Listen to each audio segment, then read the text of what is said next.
Y hay mucha gente muy guapa que lo hace muy bien. Mira, el caso de Sara Carbonero, para mí es un caso paradigmático. Sara Carbonero era una mujer bellísima, bellísima.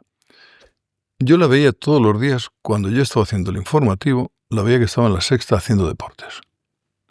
Y dije, qué mujer tan guapa, realmente, qué forma de estar en la cámara. O sea, hoy nadie duda de que es una de las mujeres más bellas del país, ¿eh? Esto es así, ¿no? Y dije, me gustaría escucharle la voz, para ver cómo comunica, cómo es y tal. Oí la voz y tiene una voz portentosa. Bueno, Sara Carbonero es un animal televisivo, o sea, lo es. Luego surgió que no había aprobado una asignatura de la carrera, valiente tontería también, pero estaba haciendo periodismo, estaba con ella, ¿no? Pedí que me grabaran el programa que estaba haciendo. Y dije, esto es un bombazo televisivo, porque lo hacen muy bien. No sabía de sus capacidades organizativas, pero yo no la iba a llamar por sus capacidades organizativas. Yo la iba a llamar para hacer lo que estaba haciendo ahí, deportes, en mi cadena. Se lo propuse a mi jefe, Paolo Basile. Y Paolo Basile me dijo, bueno, sí, inténtalo por esta cantidad. Me dio una cantidad irrisoria, o sea, lo mismo que cobraba ella, digo, así no lo vamos a traer. Y un día, ya después de haber tenido el primer no, yo soy Tauro, soy muy tenaz, ¿sabes? Ajá. Me fui a por ella otra vez. No, es que no. Digo, ya me fui a Basile, le dije, Basile, Pablo, vamos a cenar con esta mujer. Quiero que la conozcas, nada más. Invito yo, ¿eh? Luego no me dejó pagar, porque Pablo siempre era muy generoso. Y en el momento que ella se fue, me dijo Pablo, es la mujer más bella que he visto en mi vida. Fuera de Italia. Ah. Él es italiano. Y su padre, Eso es mucho. te voy a una cosa, su padre era un gran productor de cine italiano, Sí. el gran Basile, que conocía a Claudia Cardinale, Sofía Loren, todas las grandes actrices todas las del neorrealismo italiano, las conocía. Y me dijo, bueno, vamos a subir la cantidad. Y yo dije, claro, así sí, así podemos traerla. Un poquito más. Pero tampoco. porque es bellísima, pero subió la cantidad porque es bellísima. No. Porque fue lo que te destacó. Él me dijo, es bellísima, pero la había estado escuchando. Basile no es tonto. Basile no es tonto. Yo a Basile previamente le llevé lo que hacía ella y cómo lo hacía. Lo hacía muy bien. Fue una expresión también.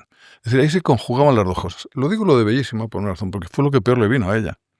Porque todo el mundo la atacó por ser tan guapa. Ella no tenía culpa de ser tan guapa.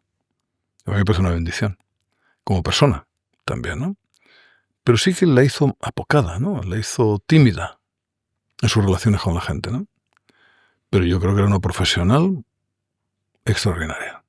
Se fichó, vino, hicimos un equipo ahí, que era un equipo, por la verdad, que muy, muy bonito en estética y muy bueno presentando. Muy bueno. Isabel Jiménez venía de la madrugada de Antena 3, sustituta, no era la fija tampoco. Pero yo la había visto alguna vez y digo, quiero ver cómo suena la voz de esta mujer.